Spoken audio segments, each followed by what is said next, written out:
and welcome to the Raising Risk-Free Teens podcast. I'm your host, Cheryl LaBelle.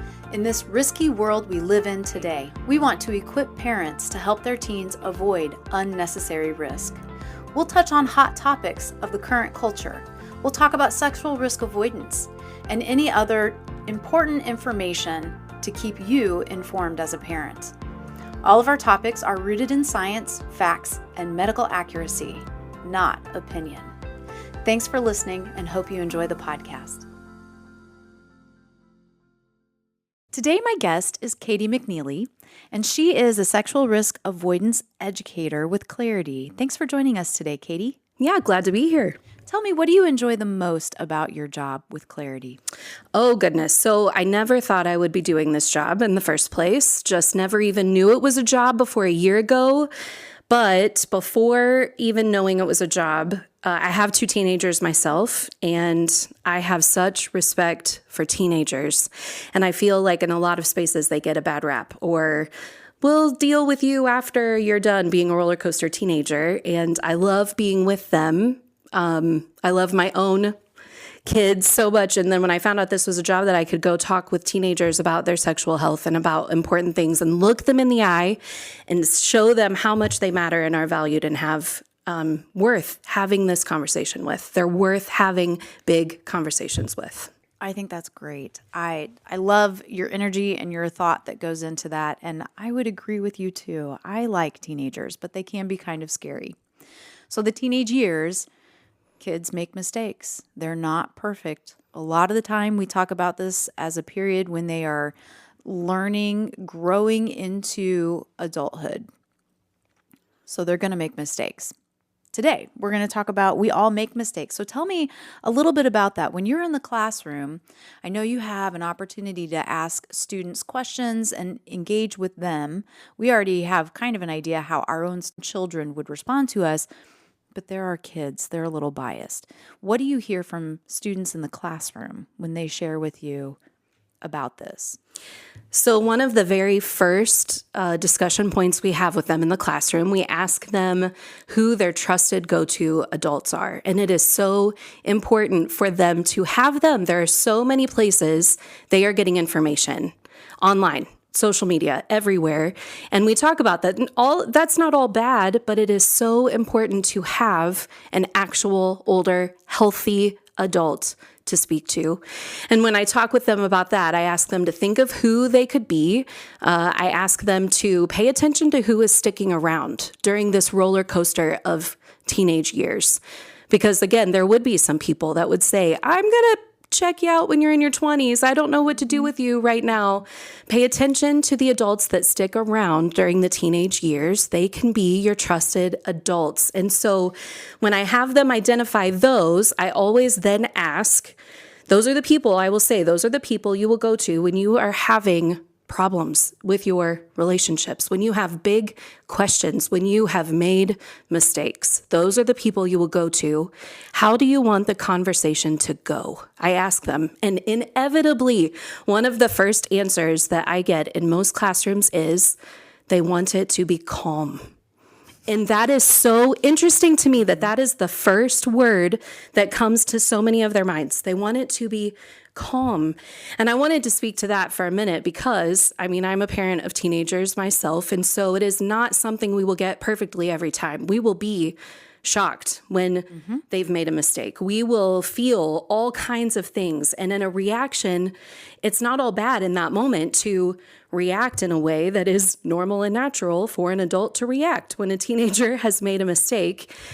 But then I do think it's important we need to pay attention to where that goes. If we are able to calm back down ourselves, to have a conversation with them, because if we can't, that actually says way more about us than what we are dealing with the teenager, of how we are, why are we responding the way we are when a mistake has been made or when they're coming to us with a problem. It could be several things, and that's probably a whole other podcast of fear, or if we will be perceived in a way that our kid has messed up, and what have we done instead of caring for them right in front of us. So they want us to be calm. And then they say over and over, they don't want to be judged. They want to be accepted. They don't need more guilt heaped on them. They want to be listened to and not immediately fixed. Mm-hmm. They say so many things that are so helpful to hear, and over and over and over. And we get to have a conversation with them of, there is not an adult you would go to. The healthiest adult has made mistakes themselves. It is literally part of the human existence to make mistakes. So there is not one they would go to that hasn't. And they want us to remember that as we respond to them, that we have also been in their shoes and have made mistakes ourselves. So it's so interesting to hear over and over and over again these answers of calm and accepted and listened to and not judged. That is interesting. And I know when I've been in the classroom too, teaching this to other students and really encouraging them to go to their go-to adult, to have the hard conversations with them. It's a good reminder for me, or maybe just a mirror for me to look at my own parenting style too, having teenagers at home. I think my kids like to assume I already feel a certain way. I have obviously made our expectations of them very clear, because when they don't meet those expectations, right, they don't want to come to us. They think they already know what they're going to get. So it is incredibly important not to have that knee-jerk emotional reaction. It comes, it happens. But I think we get to practice that as parents too, our humanity, our imperfections, to say, okay, I'm sorry, I do want to hear what you have to say. But I know in the classroom we do say, okay, your parents might freak out over this. Give them a moment to collect themselves, right? You want them to be patient with you. You might have to be patient with them too. But yeah, it's that opportunity. So that's a good reminder for parents too. Just be calm and lay it out there. I know that if something happens to my kids, I want them to be able to come to me and talk to me, because this is the safe place. One day they're going to be out on their own to make good, healthy choices.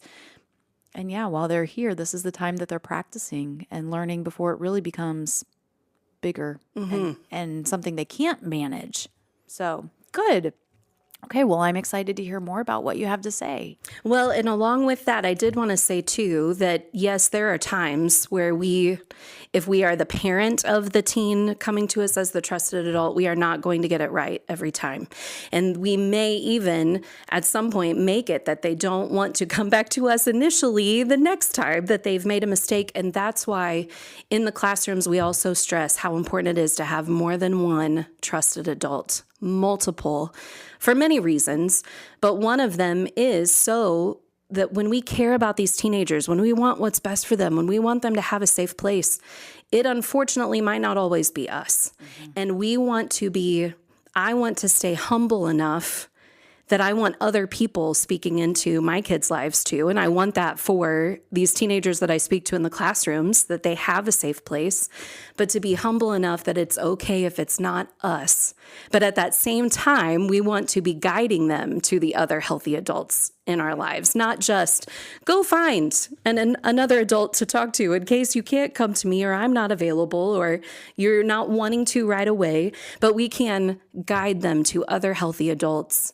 It is so good for them to have multiple voices in their lives. And that's where I say again, pay attention to the people that stick around. If you think your natural answer, and I tell them, I hope your natural true, honest answers are your parents being your trusted adults. That is not the case for everyone, unfortunately.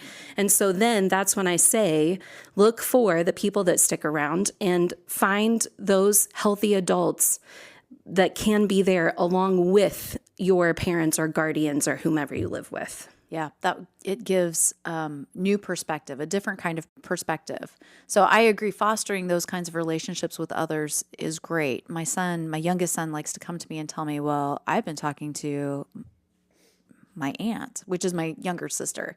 And it's funny the way he says it. Is that a threat? I'm glad that you're talking to my sister, because maybe she can give you a perspective with a different voice that I can't quite communicate, because he is one who's really guilty of assuming he knows how I feel about all of the things. Mm-hmm. But as parents trying to foster those relationships, we also have to trust the people and those other voices speaking into our kids' lives.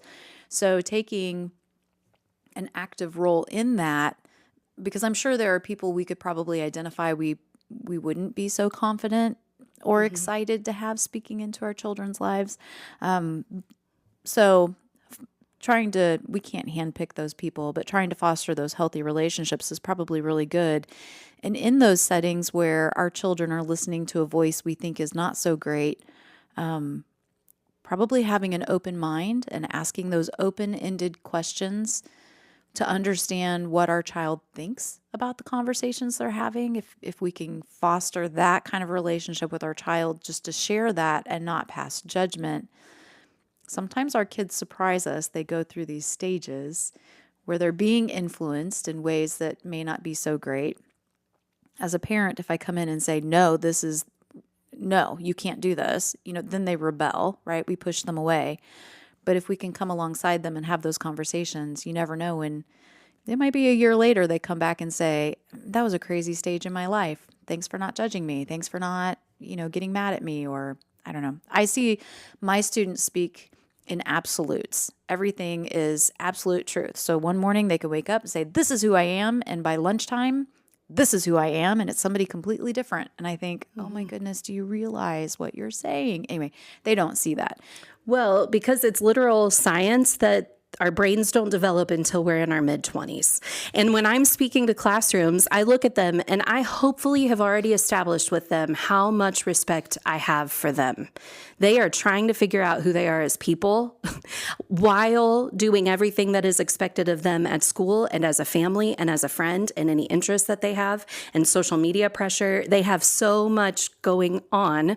So hopefully I've already established that respect for them. But then I also look at them and say, so when I tell you that your brains aren't fully developed until you're in your 20s, that is not a disrespectful thing. That hopefully should be a freeing thing of, hey, wait a minute, when I made that decision that wasn't the best one, there's actually a reason for that. And it is another reason why to have older people in their life that could kind of say, hey, maybe that's not the best thing to do, but to remind them that, yes, you're not always going to make the best decisions. And on this side of being a teenager, it's so much easier to say those things, and we could look at them and say, well, why would you have done that? You, of course, should have done this, but they are in the middle of trying to figure it out, and we were there once too.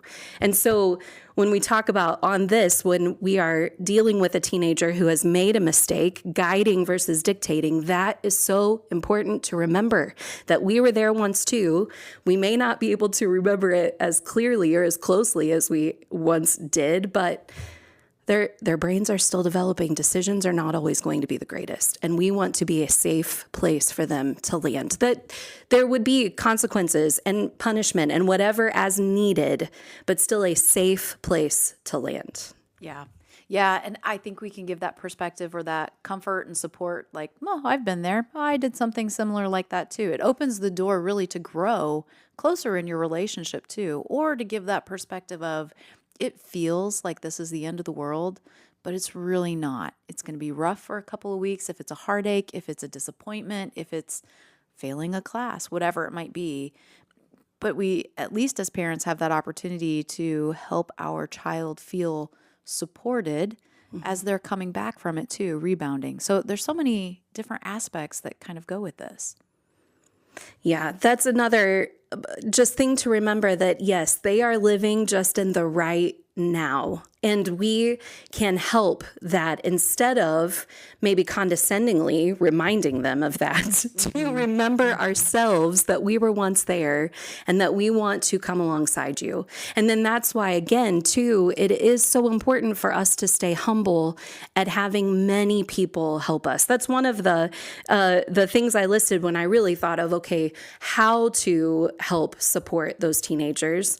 One of the things is to remember that we need help ourselves too, that many of us, I am just now raising teenagers for the first time. I've never done this before. I have older people in my life that I go to and say, hey, help me out here. I do not know what to do, or I feel like I'm doing this all wrong.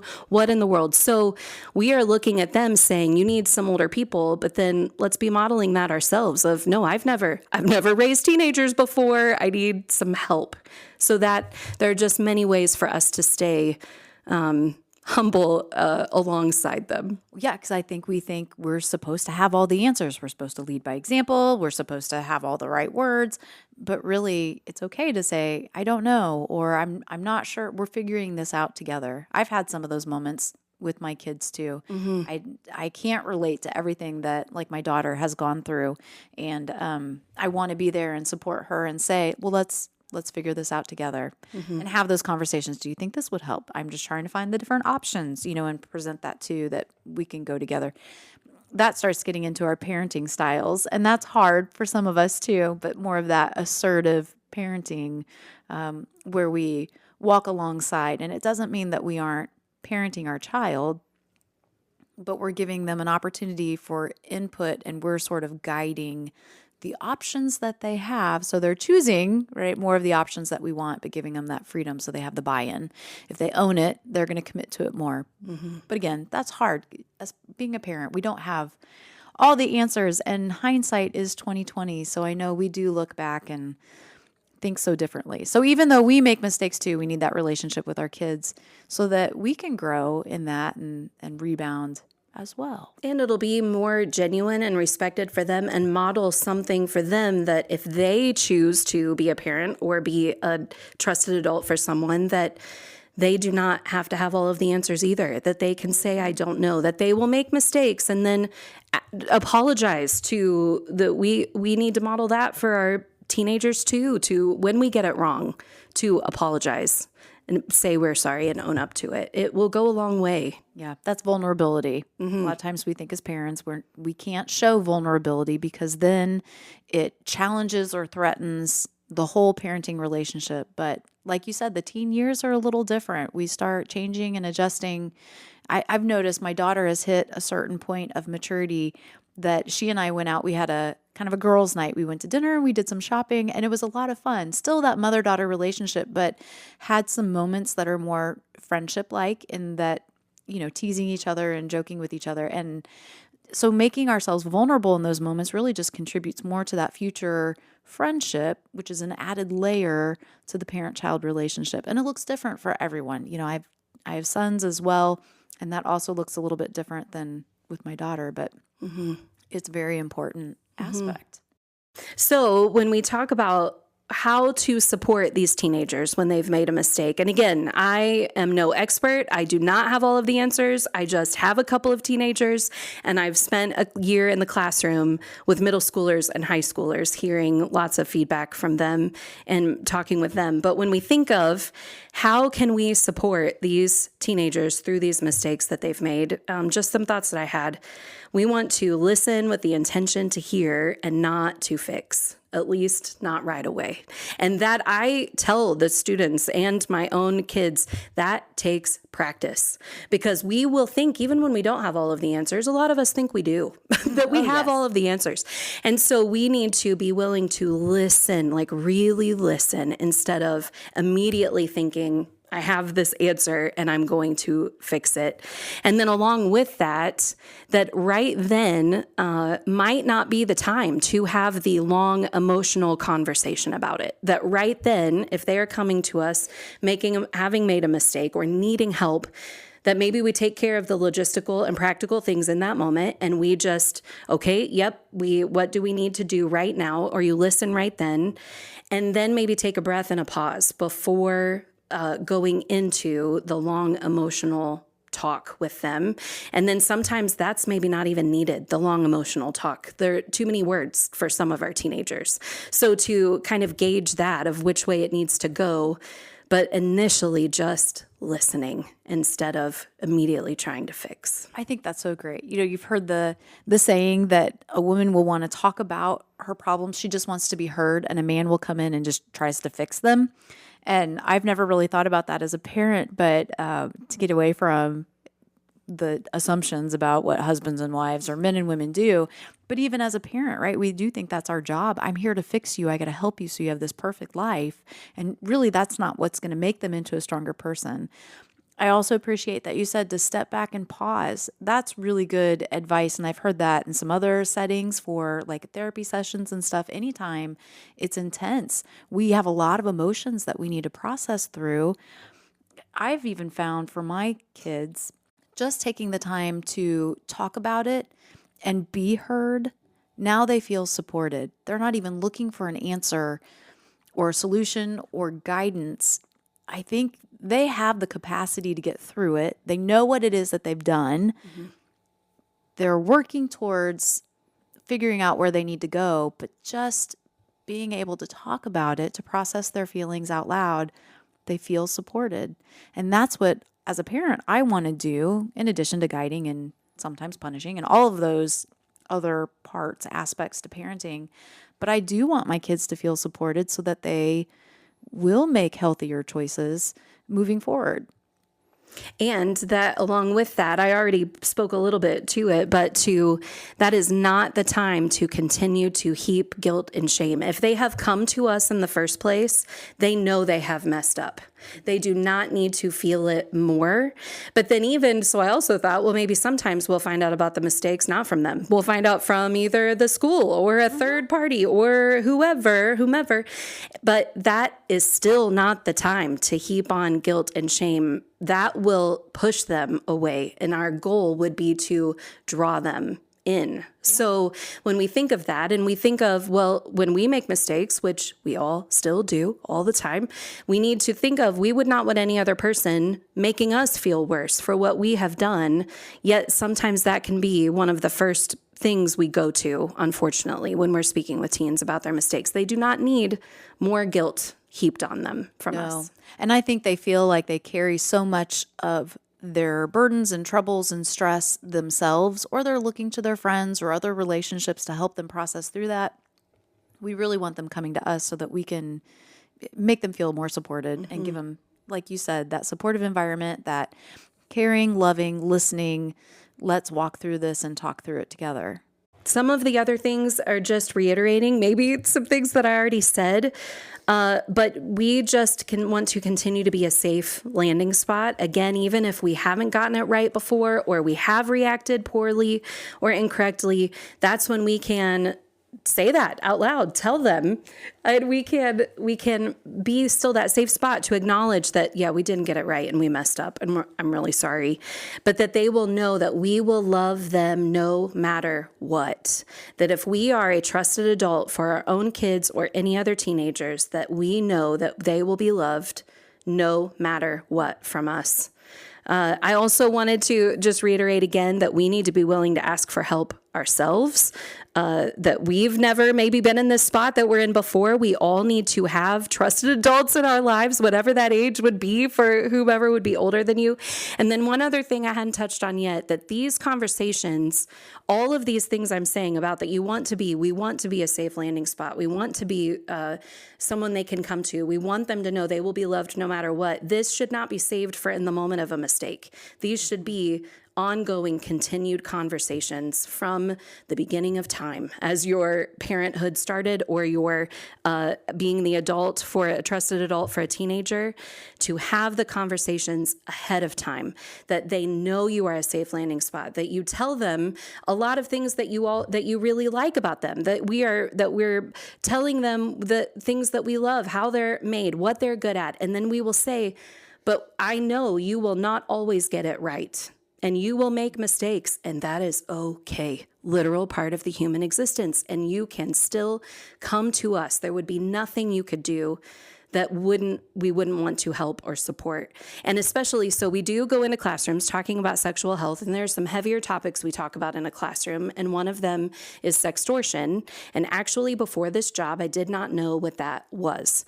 And sextortion is where people, or a group of people, or a person, they are preying on our teenagers, trying to get them in vulnerable sexual positions through video or picture, and then they will say, okay, now I'm going to use these videos or pictures. I'm going to send them to everybody you know, unless you send me lots of money. And it's usually more money than a teenager would have on hand. This is just a very, very brief overview of sextortion. Parents of teenagers or trusted adults, if you don't know what it is, I would encourage you to look it up. It is something to know about for sure that our teenagers are facing. But before this job, again, I didn't have an understanding. So I was listening to a podcast last summer at home about sextortion, and it was a teenager's dad who was saying this. And unfortunately, the teenager had ended his life because he found himself in this position of that these people were going to send a video of him to everyone he knew and loved, and he felt very stuck and didn't know what to do. And the dad is telling his story saying, I wish that we would have helped him. I paused that podcast right then, went and looked in my 17-year-old son's face and said, listen, we need to talk. And I told him all about what it was. And I said, if you find yourself in this position, no matter how humiliating and embarrassing, and I can imagine all of the other things that it would be, we would help you. You are not stuck. And I think there are probably many teenagers who would say that they may have a trusted adult to go to, but in that situation, they cannot picture it at all going to anyone. And so again, that's why it's important to have maybe more people than your parents as your trusted adult. Somebody else might feel a little safer in that very vulnerable situation. But ahead of time, to have the conversations about what is out there and what is preying on our teenagers, and that they might feel very stuck and can't picture asking for help, and just to look them in the eye and tell them you will be there no matter what. So that was a very important moment for me, even to reiterate the importance of having these continued conversations ahead of time and all the time, that you will be a safe spot for them to come to. Yeah, and that's a really great example because with the sextortion, a lot of the time, you may be listening to this and think, no, my child would never do that, right? A lot of the times they get talked into it, persuaded, pushed into it, and they don't even know what it is that's being done, how they're being manipulated, and then extorted, specifically, through sexual things. And there's a lot that goes into that. But I think we find a lot of our teenagers, when they come to us and tell us the circumstance that they might be in, you think, my child never would have done that. But when you hear their story and how that road led them to that place, you can understand, of course, they weren't planning to do this from the very beginning. One thing leads to another, that it kind of builds upon that. And with the sextortion, what we found, this is preying on a lot of young men. Unfortunately, it's preying on their shame. Right. And so even in those situations, you'll have these young men say, well, I should just end my life. And the person on the other end, they don't care. All they want is the money. And they'll say, yeah, you should. And then we have some kids that are doing that, and it's making national news. But I think we can apply that to every aspect of our kids' lives where they are afraid to talk to us because there is shame. And there is, they're afraid of the consequences too, right? Or the disappointment that again goes into that shame. So if we're being intentional about creating these conversations ahead of time, showing vulnerability, making it okay to mess up. We still have the expectations, all of that, but creating an environment of a safe environment, right, for sharing those things. There are a lot of times going to be natural consequences to the choices that our kids make, so we don't always have to punish. But building them back up from that and walking alongside them with it. So I agree. I know that when I've also presented on that in the classroom too, to say, this could be the most awkward, uncomfortable conversation you could ever have with a parent. And they might react negatively, but I guarantee they will be thankful that you came to them instead of doing something extreme, whether it's running away, whether it's something illegal or ending your life. But yeah, those are some of the really hard conversations. So even just from the little things like, yes, Mom, I decided to experiment with a recipe that I saw on TikTok and I ruined your pan, so I threw it away instead of telling you about it. Yes, this may or may not have happened in my household with my youngest child.